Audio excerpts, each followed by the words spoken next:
Can we have that again? Yes, I'm sorry. From what point, my lord? From yourself. Moite, Tom Macharia, Elisha Ongoya, Faith Waigwa, Victor Soanya Ogeto, George Wandati, and John. At the appropriate time, we will be going into the grounds and basis for appearing in a protest.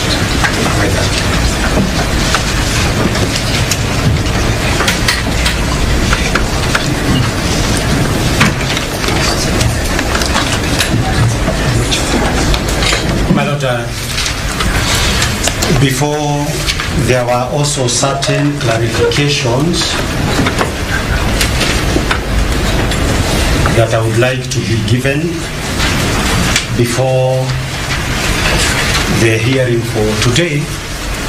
Direction for today's hearing can be given. My Lord,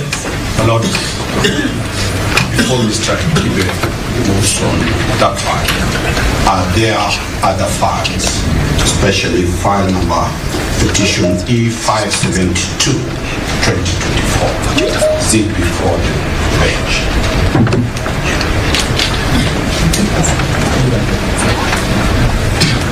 We'll take quorums from the files which are before the court and that will address any issue. My lords, may you kindly equally confirm whether E509, which was consolidated with E522, is before the bench.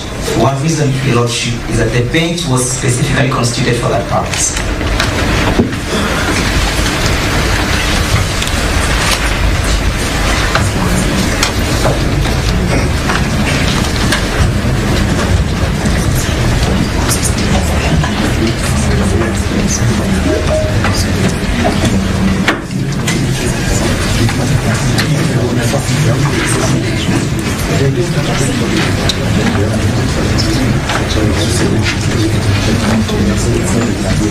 Petition E13 of 2024, High Court of Kerugoya, Thomas Kimozo Maingi, petitioner versus Deputy President of Kenya, respondent, and Honorable E.G.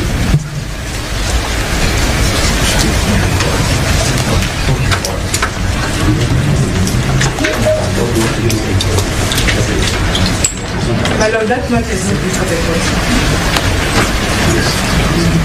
Your Lordship is called, it is the court that should know whether it is before the court. We also want to know whether it is before this court.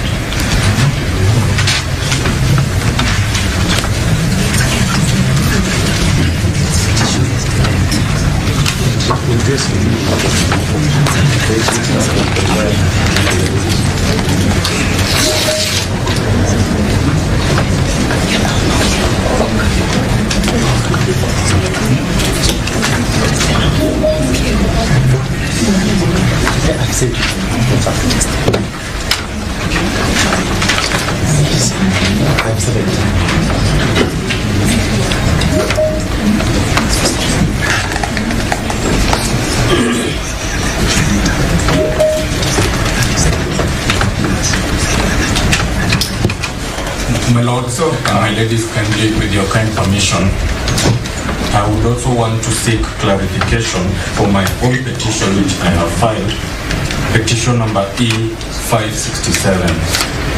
I had information that that file was also coming up before you this morning, and I would like to know whether the same is before you, and if so, whether we can also proceed with it. When was it filed? It was filed on the 18th of October 2024, and it came up before Honorable Justice Mwamuye, who gave directions that it should come up actually tomorrow, and I believe that is part of the reasons why there is protest in this matter.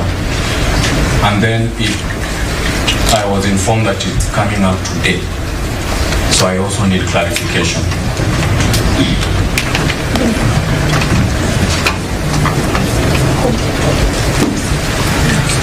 May it please the court. My name is Dr. Eboso. I'm a petitioner in E541 of 2024. A petition that was filed on 8th of October. And a petition in which we got directions on 16th of October directing that it be brought before the Chief Justice for this bench. It raises the same issues as the issues that were consolidated, and I'm appearing in person with Ms. Ivy Mwangaza, the second petitioner, and we were seeking clarifications with regard to directions on that file, because as we can see, there are files that were filed on 17th of October, and which directions were given, and the bench was constituted. So we expected that the matter would be mentioned together with this one today. Thank you. Lord, with utmost respect, this honorable court is a court of record. And the record is very, very important. My Lord, Your Ladyship, we heard the court assistant call out petition E13 of 2024, and she mentioned the word Gachagua. That is the file that was called out. And in order for the record of this court to be systematically accurate and easy to follow, may I with respect ask that we get clarity on this file that was called out, E13/24 of Gachagua, before we go to the other matters. And perhaps it is for this honorable court to clarify which files, one by one, are before this honorable court this week. Senior Counsel Paul Ngute, we are giving you time to talk. You see, everybody wants to talk. There will be a time for us also to talk. So I've heard. Thank you.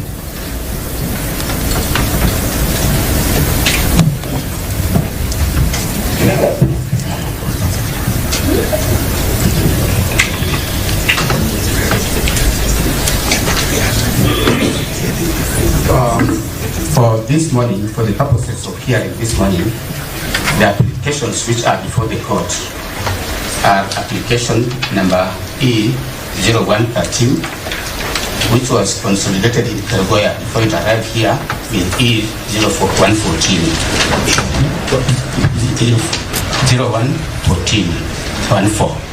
Then we have application number E0115, also from Gachagua. That is application before this court. And then we give direction on this application.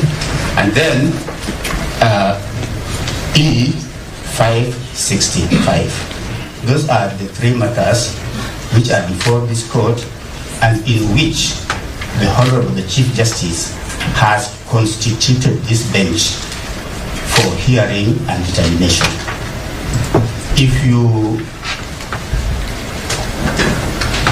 There are articles of constitution of this bench in the court. So the three matters before the court are E565, E015, E0113, and E014. Those are the files and petitions, applications before this court. And those are the applications on which this bench has given directions pursuant to this bench being duly constituted. So any other applications which we are talking about, we have not cited them. Maybe they are yet to reach us, but for the purposes of today's hearing, we have these three petitions or applications. Your Lordship, we well guided. And perhaps also to state for record that we also appear in E015 in protest. But further that, Your Lordship, kindly confirm that the number that is now registered in the matter that came from Kiriguya is E015. And that is important, Your Lordship, because of the purposes of administrative transfers of files. Because what was at Kiriguya, Your Lordship, was E015. Does it therefore mean that that file has not yet been integrated into the Nairobi files? And if so, then how do we appear to proceed before you, and how was the matter that we raised the issues? Just confirm on the question of the integration of that file with the Nairobi files, because the last file that we have should be 565 as at Friday. Are we dealing with the matter in Kiriguya or in Nairobi? Let me deal with that. Lord, for the purpose of E572 of 2024. That file is not before us. That's all I'm only saying. I have heard the directions of the bench. The file is not before you. But I have instructions for the purpose of the work to take that petition was filed on 18th of October.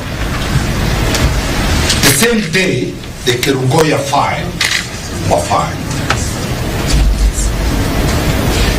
All the directions in all these files that have been taken to a graveyard is that none of these files of ours are borders.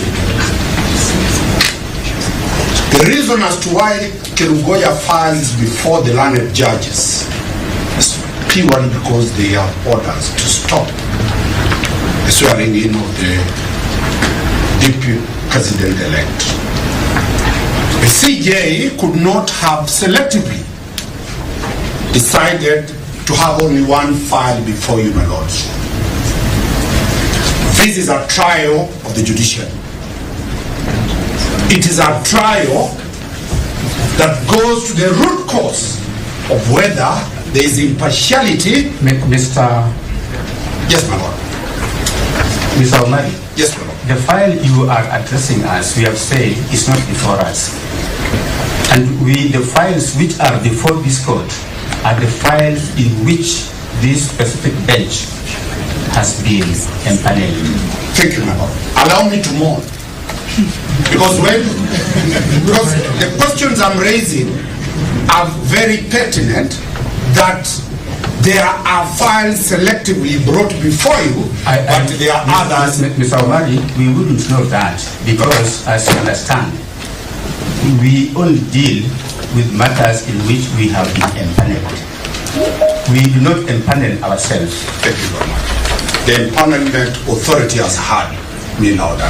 Thank you. Lord, if you could mourn elsewhere. My Lord, I had indicated to this honorable court that there will be at least 3 clarifications. Just a minute to something.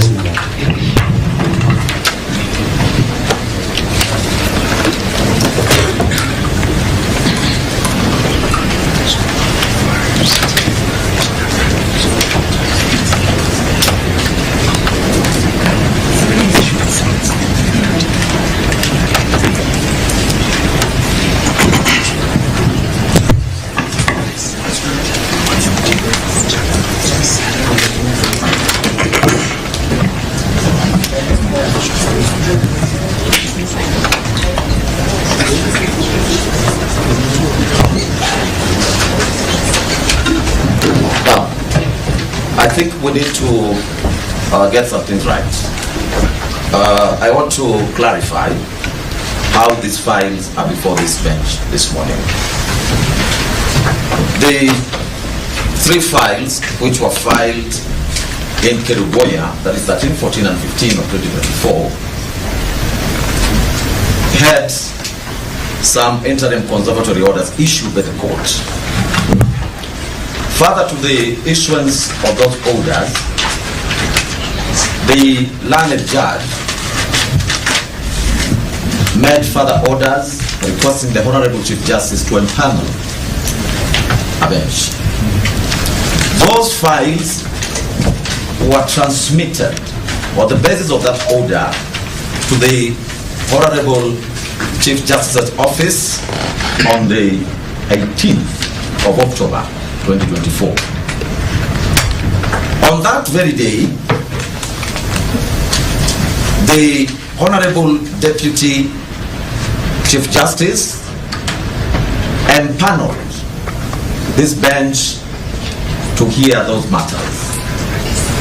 Thereafter, applications were filed online. I think you are all aware that we are operating online. Applications were filed online. When those applications were filed online, those are the ones which this bench gave directions for these matters to appear before us today. That is why you are here, and that is the trail, that is the paper trail as to why we're here this morning.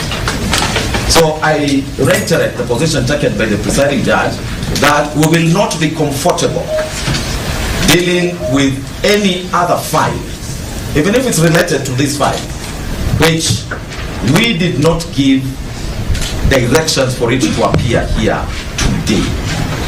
So I think we can now proceed on the basis of that clarification.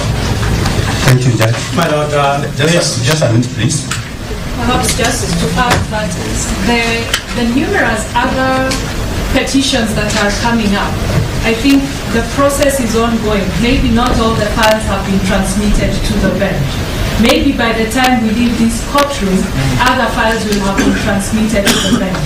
But as we speak now, here and now, these are the only files that were transmitted to the bench and in which there are applications where the bench gave directions for hearing today. That is not to say that those are all the petitions there are. We don't even know whether the transmission has been done yet and that we will go back and find all the other petitioners whose concerns are valid. Perhaps this file will now be before the bench formally. Yes, my Lord, I believe now I can be able to make the clarifications. Starting with the immediate background that we need to make these clarifications, and we take into account. Let us finish with quorum first. There's assuming quorum also. There's a quorum in E013, yes, which was consolidated in Kerguaya with E014. Let's take quorum on that side.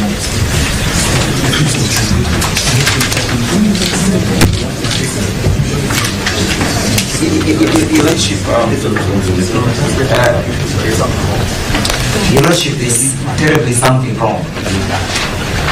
And I believe it is important for us to put things into proper perspective. Because when you call the matters, E13 was not part of what was called. I've not heard it. Perhaps it will be called. Your Lordship, in E015, there has never been a consolidation. To the best of my knowledge. What are you talking about consolidation?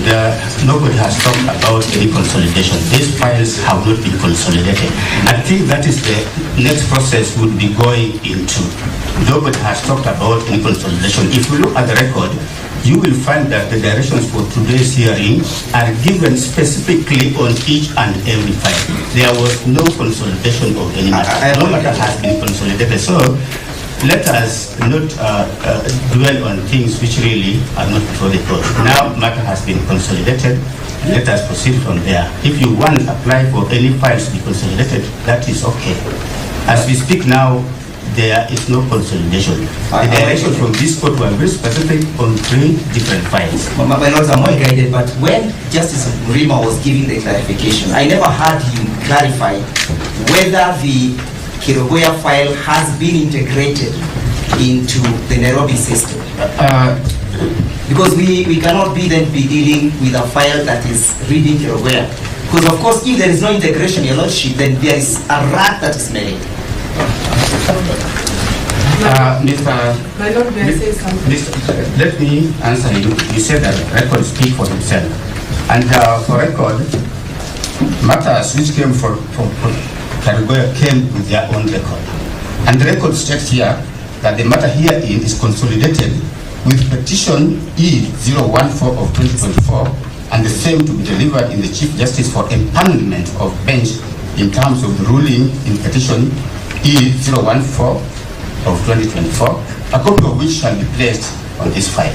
So your own matter coming from Kerugoya was already consolidated. Those proceedings which took place in Kerugoya consolidated these two files. So let that not be an issue here, please.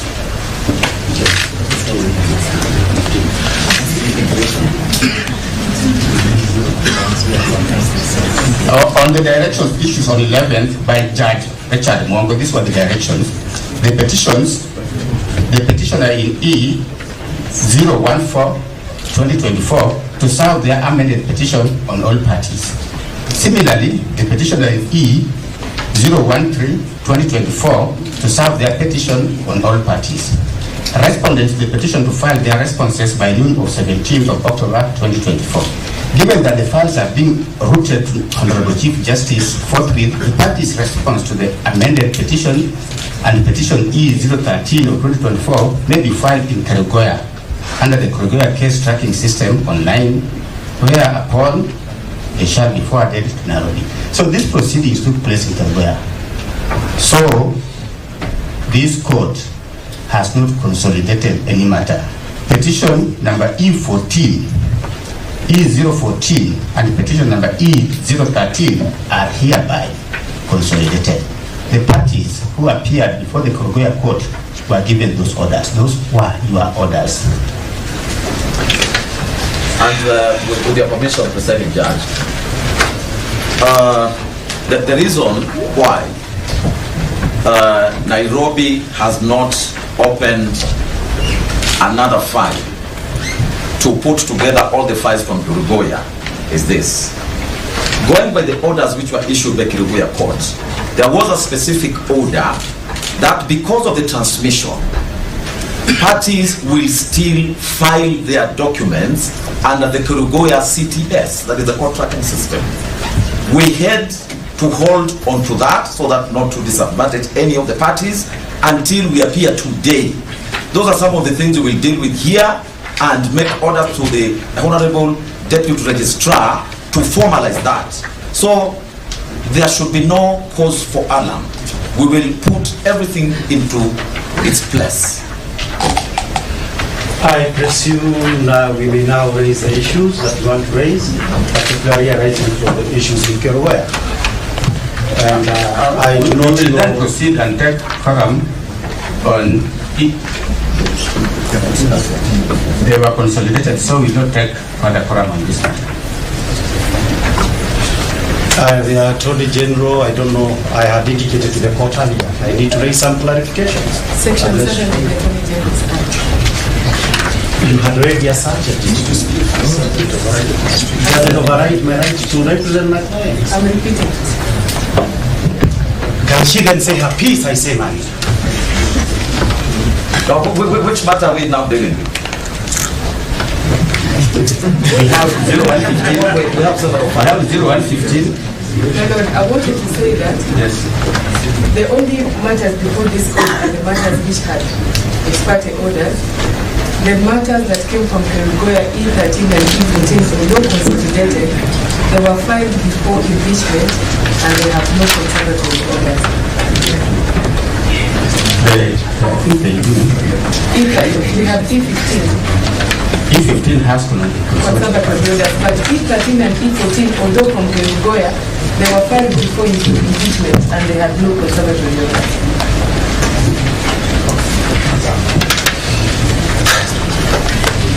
I hope I can then be heard without further interferences. My Lord, which is the matter, Mr. Kibe? My Lord, I'm leading the number of advocates in this matter from Kirinyaga, E015. Kerugoya 15? Yes, Kerugoya 15. Yes. Yes. My Lord, the clarification that I seek to raise emanates against this general background. The first one, my Lord, is that there was a sitting on Saturday, which the court has since explained how that sitting occurred. With regard to that sitting, my client wrote a letter to the Honorable the Chief Justice, which has been placed on record in an affidavit, in an application before you, that protesting, amongst other things, that the practice in which a Saturday sitting would be convened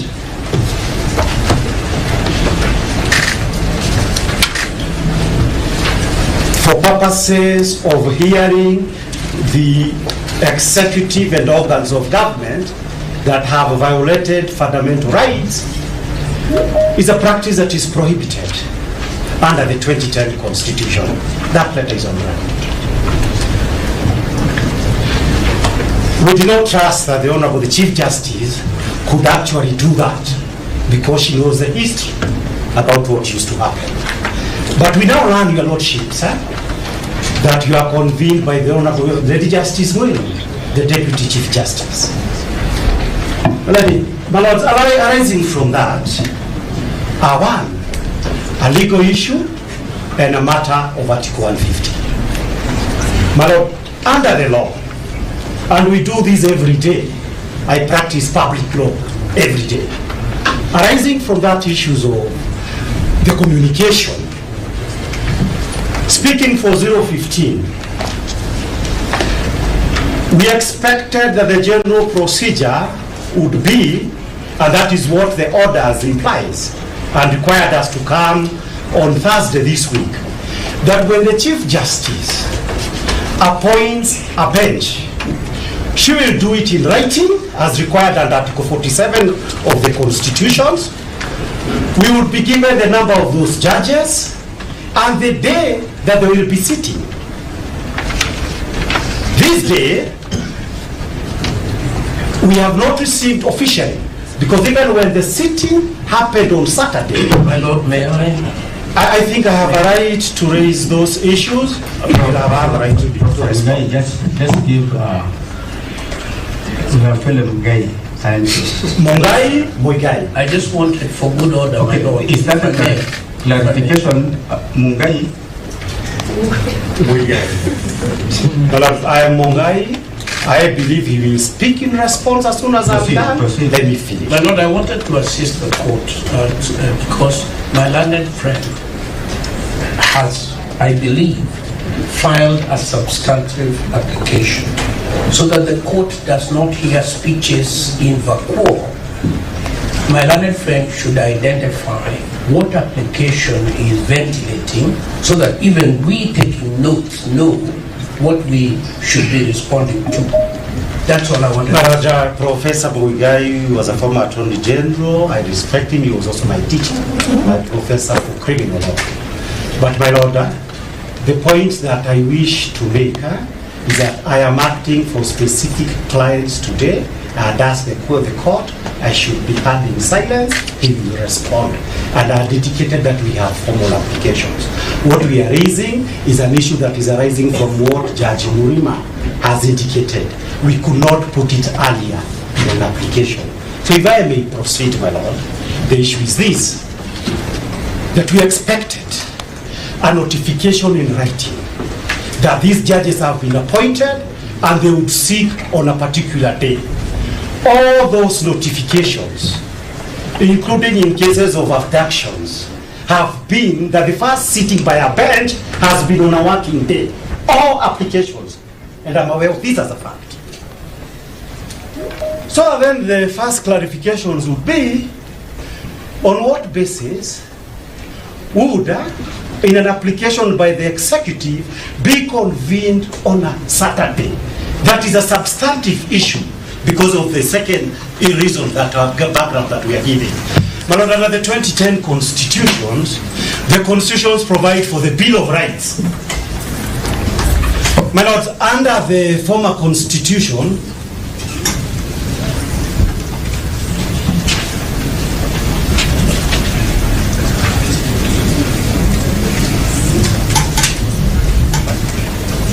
But under the former constitution, we used to have a practice in which we had done officially a bill of immunities for the state, where the constitution, the state could conduct its business on weekends and outside court sitting hours.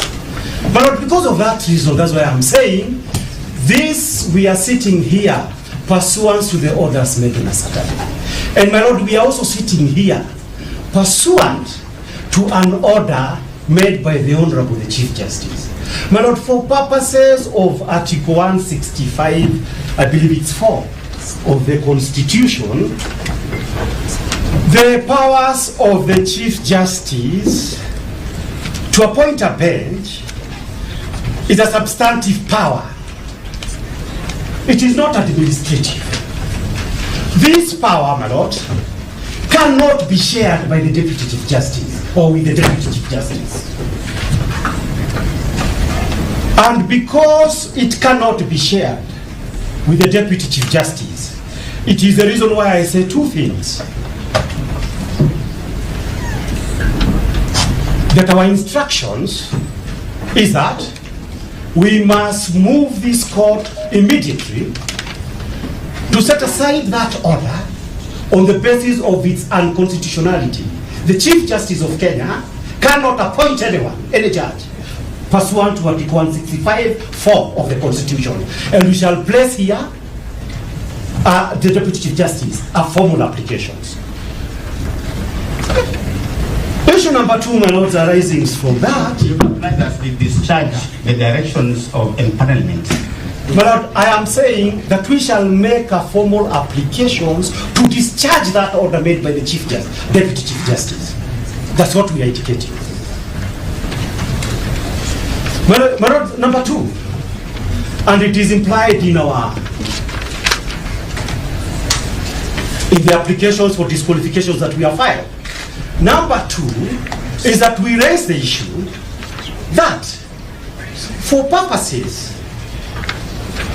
of the Saturday sitting and today's sitting, and the thing is out there in the streets and the Republic of Kenya, is that a special bench would be appointed for purposes of vacating the orders that were made. My lord, I have a lot of respect for all of you that have appeared before previously. But my lord, pursuant to my instructions that would be the case, 3 issues worries us. Number 1, we had a sitting on Saturday, the practice of the former constitution, where the executive enjoyed special privileges. Number 2, my lord, is that we have confirmed that the only files that are before you are files where we have interim conservatory orders. So that, my lord, and it is important that this issue is speak for the wananchi and with a clear conscience. 2 things. My lord, the first thing would be this, that if this matter is going to be conducted like today on the basis that only those matters where the Attorney General is itching to set aside conservatory orders are the ones that are going to be heard, there would be something wrong, because other cases that are even officially before you and probably assigned to you by the actual Chief Justice of Kenya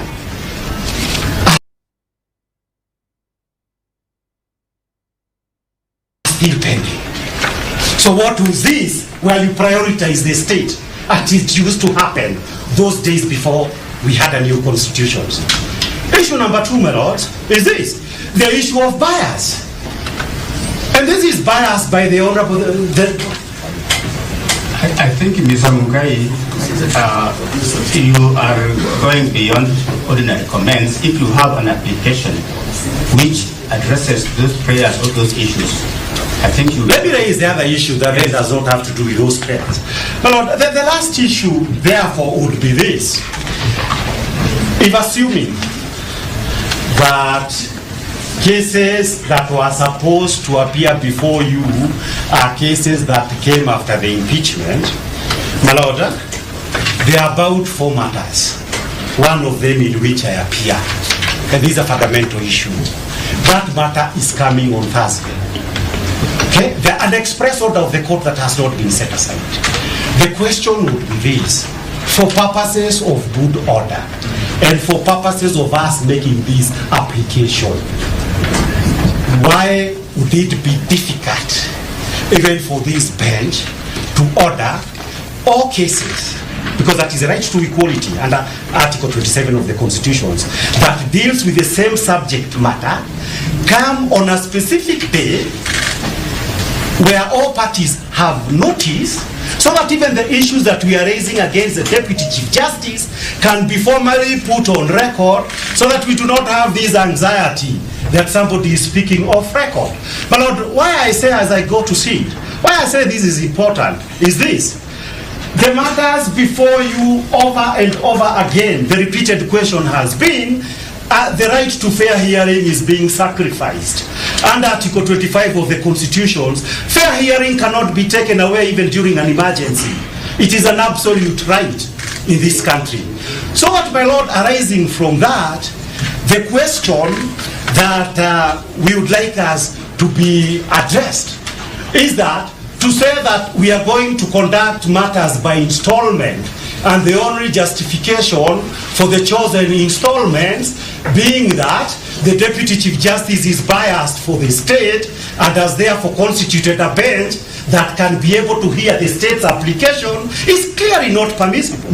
So that, my Lord, I urge the court to hold. I would not, please, we should not blame the DCJ conduct at this stage, because I think that the DCJ discharged her administrative duties the way it should be done. That is not If you have an issue with that, please don't make a generalized complaint.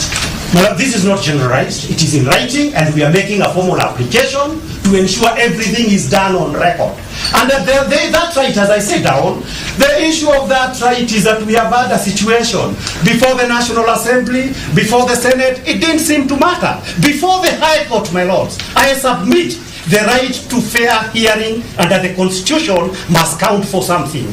Otherwise, Article 25 would effectively have been amended to please the state. I urge you respectfully. We hear you. My Lord, sir, just to add on what my learned friend has submitted on, I will begin with the permission of the presiding. I wish to say that I wish to make this clarification. The matters which are before us today, the three matters which are before us today, are not here on the basis that some conservatory orders were issued per se. I have stated and I'm repeating. The reason why these matters are before us today is that after the issuance of the conservatory orders, subsequent applications were filed. The applications were filed after the empanelment. Those applications were filed online. We deal with matters online. And it is on the basis of only the applications which were filed and dealt with online, that is why we are here today. So I want to correct the insinuation that we are here only to deal with the matters in which conservatory orders were issued. We don't know how many conservatory orders were issued. We are only here to deal with specifically the applications which were filed, which came to our attention. So kindly let us be as factual as possible. We will deal with all the matters. I can assure you there is no issue about any of the things you are raising. If you have any substantive issue, we are here. If the application for recusal, there is no problem. We will hear. If we feel we have to get out of this, there should be no problem. We are all here to defend the Constitution of Kenya. So don't you worry. Don't you worry. Give us time. Let's take this thing step by step, and we will do the best we can as a bench. Allow us to worry when we have grounds.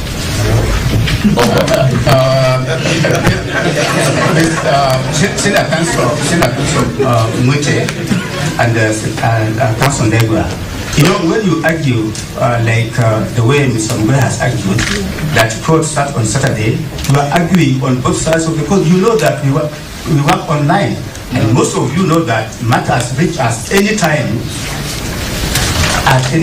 whether at night, and that is what the new constitution and the e-filing system has brought to this country. So when you argue selectively, you mislead the people. You mislead the people outside there that court start on a Saturday. There's nothing like that. We attend to matters online as and when they come. But we have had Mr. Mwangaza. Let it not be an exchange between the court and yourself, because we are really very neutral party. Let us hear also from the other side. We haven't really. In E015 in Kirugoya, the deputy president is the second first respondent in fact. We haven't said our piece, and Elisha Ugoya will be making submission. But my Lord, do give us these are very weighty matters. This E015 in Kirugoya, the orders of your brother, Mr. Justice Mungo, were given at 4 p.m. Why did the file come from Kirinyaga to go to the Deputy Chief Justice? It is 2 hours drive from Kirinyaga. Where did the Deputy Chief Justice sit in the middle of the night on Friday to give directives? Permit us to articulate these issues for the sake of the nation. We are not just dealing with the removal and the challenge to the removal of the Deputy President. We are dealing about the President that will be set for the removal of Deputy Presidents in future and the removal of Presidents in future. My Lord Presiding Judge, I want to renew my request that the court permit us to be orderly. We are now about to hear a second speech, a third speech, a fourth speech. This court, as we have been told by the senior most advocate here, is a court of record. What application are we hearing so that we on this side can prepare to respond? We cannot respond to speeches. There is an application here, if I may, the Honorable P.K. Moite. There is an application for the recusal of judges. It is the right of my learned colleagues to bring such an application.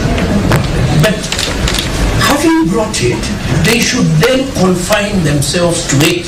Then we can respond to it.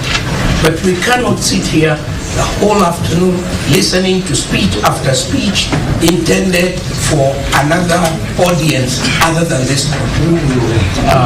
There is no other audience. Let us be clear on this. The applications before this court, we have stated which applications are in this court for hearing today. We have no authority to call any other file, because files, when there's a prayer for empanelment of a bench, those files go direct to the Honorable Chief Justice. So we have no authority to call any other file to ourselves. That will be quite procedural. So what we have here are the 3 files which we mentioned, in which there are interim orders where one party is seeking to lift those orders. If there is an application for recusal or whatever it is, I think you really need to put it on record so that we deal with it, and before any other thing, can deal with it and dispose of it one way or the other. But I don't think it's really necessary to have speeches in the absence of specific application and prayers. Your Lordship, the so-called speeches have been invited by the disclosure from the court. We, the advocates appearing for the petitioners, we were not aware of how the bench was constituted. So when it was disclosed to us that the bench was constituted by the Deputy Chief Justice, it necessitated us to address you, your Lordships, on Article 165, Clause 4. on the constitutionality of the constitution of this bench to hear these 3 specific files. And that is the issue that we want to address even before we go to the application for recusal. Because it's our humble view, Your Lordship, that the so-called empowerment of this bench to hear these specific files is itself unconstitutional. By the reading of Article 165, Clause 4, it is our reading that the only person who has the capacity to empanel a bench is a Chief Justice. So we want to urge this court to perhaps interpret for us whether the Deputy Chief Justice can empanel a bench. Number 2, Your Lordship, is where did the Chief Justice get the authority to empanel the bench? Was the Chief Justice present? Why did the Chief Justice execute her functions and her mandate under Article 165 plus 4? What was the necessity of the delegation of this function? Those are pertinent issues, Your Lordship, that requires clarification before we go to the roots of the matter, the crux of the matter. It's our submissions, Your Lordship, that the Chief Justice, who is exercising delegated powers, cannot further delegate the Deputy Chief Justice. That is why the Constitution is in white and black, that the obligations and the duty belongs to the Chief Justice. Finally, Your Lordship, the reason why we find ourselves in this situation is because of what the court is struggling to explain to us. That 3 files have graciously generated expediency, and other files that were consolidated, that 6 file with the lead file 522, have no reasons why they should be before you. Noting that, Your Lordship, those matters were equally certified as urgent and raising heavy constitutional matters. When I looked at your orders, Your Lordship, that you issued to some on us today, you repeated the same, that they raise weighty constitutional matters.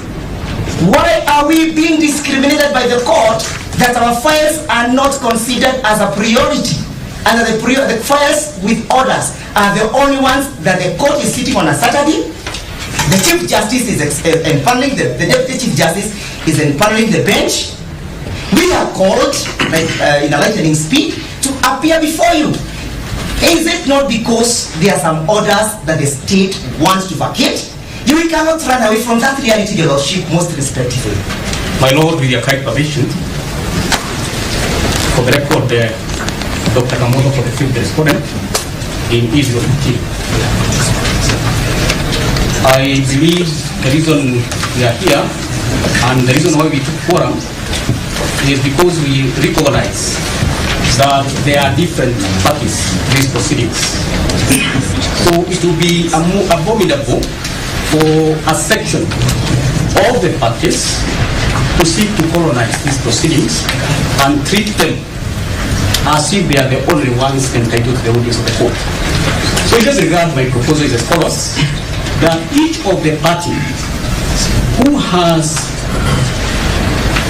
whose representation has been taken gets an opportunity to indicate to the court what applications they have before the court, so that we're able to proceed methodically. And each party then, the court can then give directions on how we move to treat each of those applications. Otherwise, we may be here indefinitely if each of the parties takes the opportunity accorded to make lamentations, to make speeches, and to mourn. So we respectively urge that we get an opportunity for each of the parties to ventilate the issues, because the 5th respondent has a pending application which is duly filed, a preliminary objection which even contests the jurisdiction of the High Court to hear the matters, because it is a matter relating to the nomination of a presidential of a deputy president, which in our view lies squarely within the domain of the Supreme Court. So we want accorded an opportunity procedurally, we shall ventilate all those issues, and hopefully the matters being raised or to be raised about recusal and so on, they will fall by the wayside. Thank you, my Lord. For the first interested party. Mr. Lawyer, just a minute. I was about to interject when Mr. When Council, Mr. not the other one. Yes, Mr. was addressing, and that is exactly why I wanted to. I wanted us to have order in the way we conduct these proceedings. And I was about to ask Mr. Ndegwa, after all that, what is your application? Your Lordship, I'm very clear in my application. My application for which... The application can only come after I have spoken. We are now making an application, you respond. Well, what is it that you want? Your Lordship, permit me to make an application under the Mutunga rules that following the disclosure of the court this morning that was made by Justice Murima,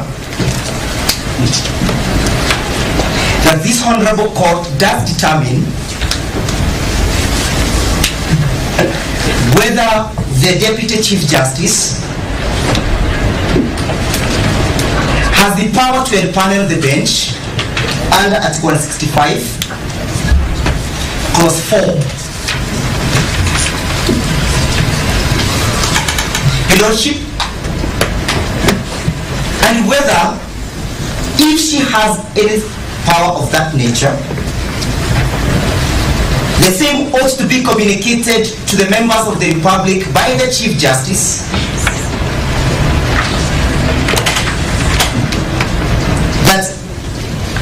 that is to say, Your Lordship, that the Chief Justice has delegated her powers under Article 165, Clause 4 to empanel this bench. Your Lordship, this is the background of my application, that on the 14th of October 2024, the Honorable Chief Justice did empanel this bench to hear and adjudicate over 6 matters which were consolidated with the lead file being 522. And the files that were consolidated, Your Lordships, my lady, were 522, 509, 537, 528, 525, and 546. Your Lordship, it is our humble submissions that this bench was exclusively empaneled to handle those files, and that the communication was effectively made to the parties by the Honorable Chief Justice. I am giving the background of my application, and that we are aware that subsequently other files, and the most important one is E014 of 2024, which came from Kerugoya, was equally slated for empanelment before the Chief Justice. To date, Your Lordship, there is no communication from the Office of the Chief Justice other than this morning that this file was equally empaneled and designated for hearing by this bench. Your Lordship, the other ground is this, Your Lordship, that when we appeared before you on the 16th of October, Your Lordship, we sought your indulgence, Your Lordship, to have a further mention on the 18th of October. My Lord, I'm sorry we are constrained to interject, seek your guidance. My name is Mugomi, appearing for Professor Kindiki. Listening to my colleagues, he is making an application before this bench, complaining about wrongs supposedly made by the Chief Justice and the Deputy Chief Justice in bringing us to this session of today.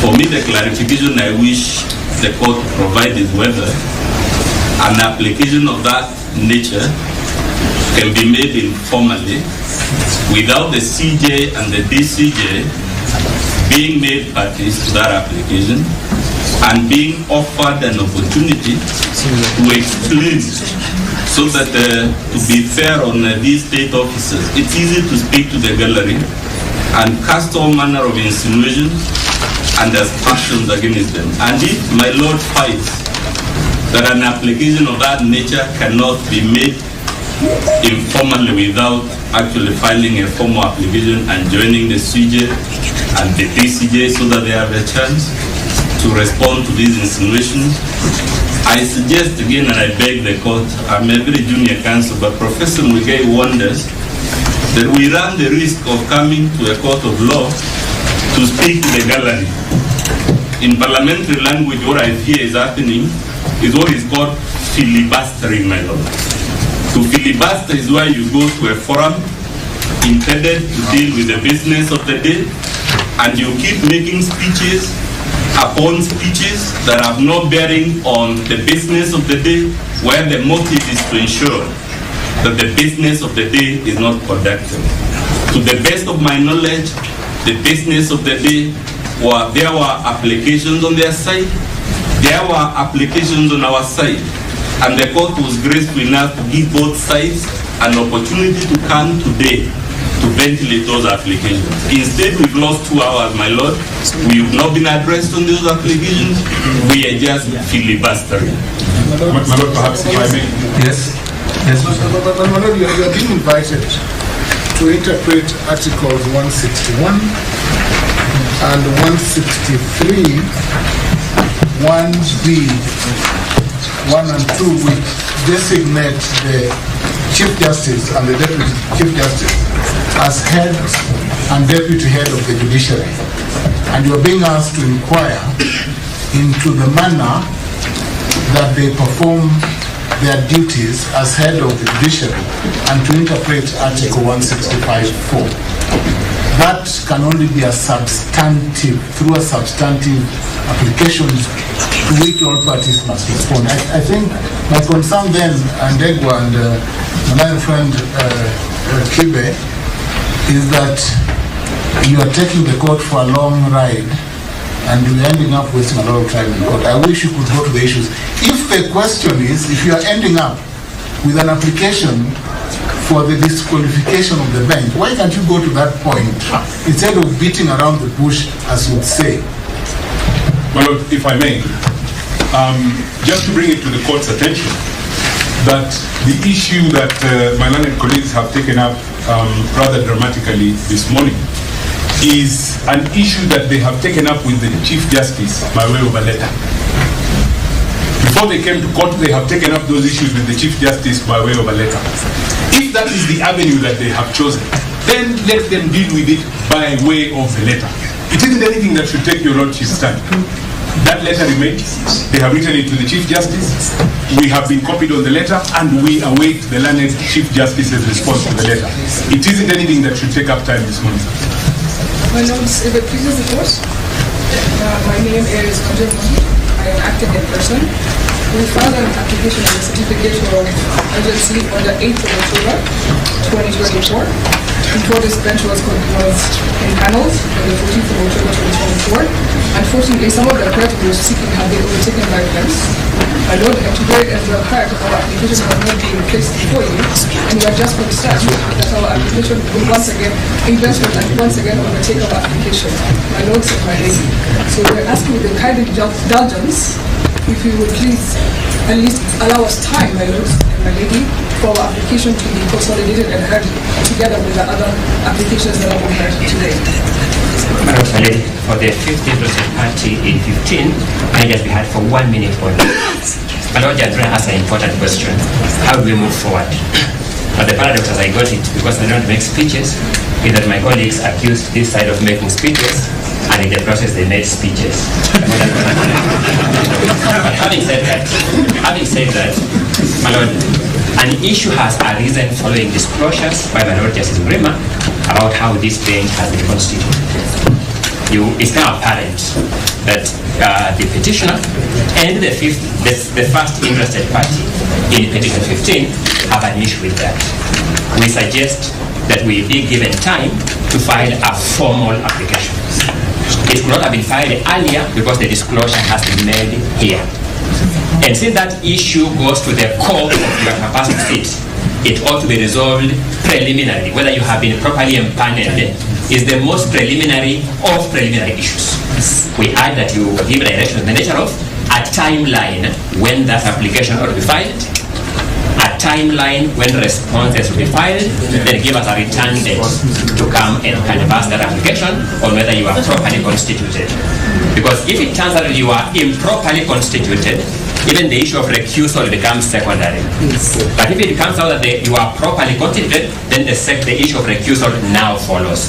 I urge that if we follow that route, in accordance with my teacher's guide and Professor Gideon Muigai, there will be greater order and coherence. And I thank you. Is that an adjournment? Is that Mr. Boy applying for an adjournment? Because he's saying, and perhaps wrongly, that even the recusal application comes after the termination of the question when panelized. If that be so, and they normally leave court, they may leave, they left Senate, they leave court. We let them say whether they are applying for adjournment. Is that remark, they normally leave court, whether they left Senate, my palatable in this court, my lord? I need that. No, because it's an adjournment. No, is that remark palatable before my lord and my lady? But because, you know, we have decorum at the bar. If you have a professor of law misbehaving at the bar, then I'm urging that you direct that remark to be withdrawn first, then we make progress. I'm urging, my lord, the remark was made in your presence. I'm urging it to be withdrawn first, then I can respond. My lord, I have no problem with withdrawing the remark, but the point is, it is a vain application for adjournment. Because Mr. Wara is saying that the court must address the question of empanelment before the recusal. So why can't we just get to the point? I am answering the question now, but I know that he has withdrawn. He said he has no problem with withdrawing, but I need to withdraw. I want him to withdraw first, my lord, because I'm a very dignity. I have no problem withdrawing. Okay, my friend, bye. No, I have no problem, my lord. I withdraw the remark, but there is practice. Thank you. Let me now address the question as a case. My lord, Professor Jenda was my teacher and my mentor for many years. I have no disrespect for him. I just have my own dignity asserted because I can't protect my client's dignity if my own is in question. But having said that, my lord Judge Mrima, you are a witness that the issue of how this bench was empaneled has been disclosed here when we are here. We have raised concerns through learned colleagues, Gideon Muigai, and learned colleague, Mr. Ndegwa, that we now want to take that as an issue. My colleagues have rightfully submitted that matter requires a substantive application. Rightly, we agree with them fully. But you'll agree with me that if you are improperly constituted, then you cannot make one more step. It's therefore in that request that my Lord Judge Mrima asked, how do we move forward? I also had my learned mentor, Professor Gideon Muigai, again ask, how do we move in an orderly manner? I'm suggesting let that substantive application be placed before you. Being as preliminary as it appears on the face of it, give back-to-back timelines on the compliance by the parties. Let the parties come and now formally address you on that question. Let us have a determination on that question. I humbly plead. Again, on how to move forward. Thank you. Allow me, my lords and my lady, to address the issue of disclosure, which is actually being attributed to Mr. Justice Mrima.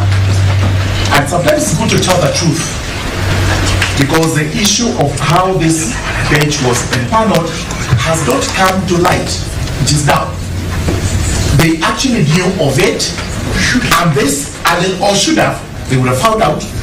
The letter which was written this morning, which we have, it was received on the 20th of October, has actually one pertinent question disposed whether the file was actually taken to the Chief Justice and at what time.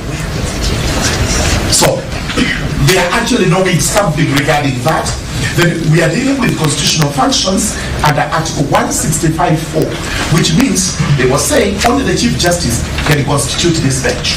So they actually knew how the bench was constituted, and possibly the only reason we should be given is why the file was taken to ECJ, possibly because of the absence of the Chief Justice.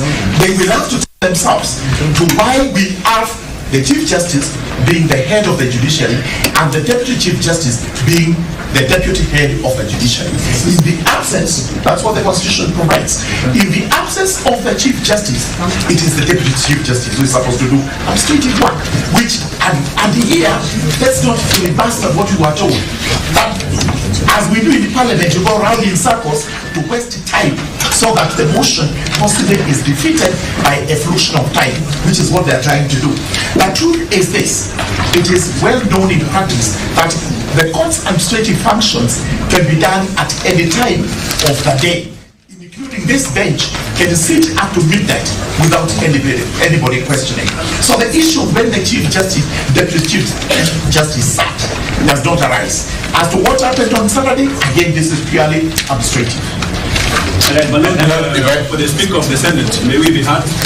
Yes. My Lord, allow me to assist the court. And my Lord, listening to the speech, not an application made by my colleagues on the petitioner side, my Lord, I just want to state that the Deputy President filed his petition on Friday. And my Lord, on the same day, he got conservatory orders. My Lord, he accessed justice in accordance with the framework in Article 48 of the Constitution. But my Lord, justice cuts both ways.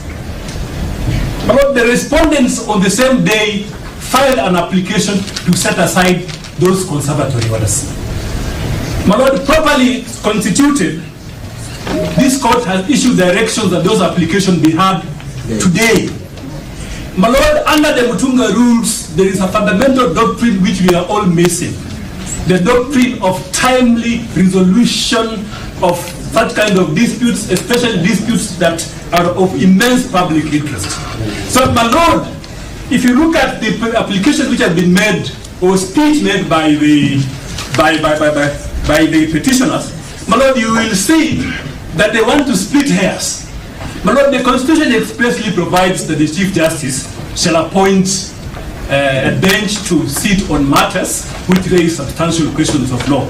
But my Lord, at the same time, that Constitution which requires to be read conjunctively says the Deputy Chief Justice shall deputize the Chief Justice. So my Lord, what is the fuss about it?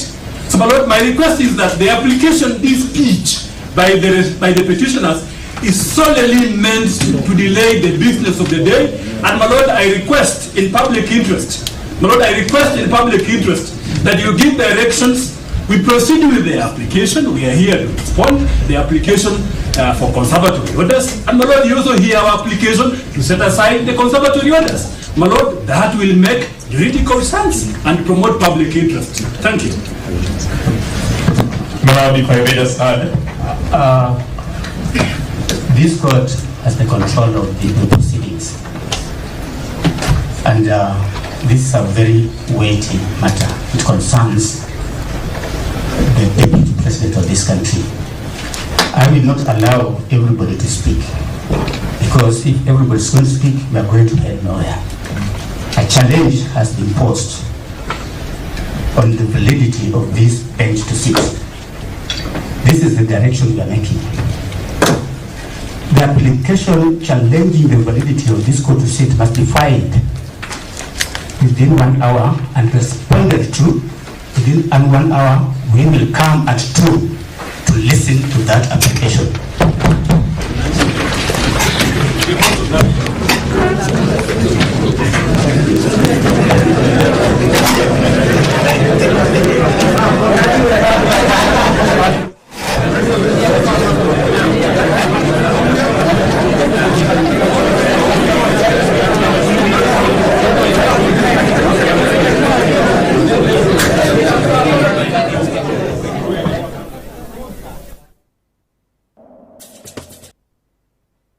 This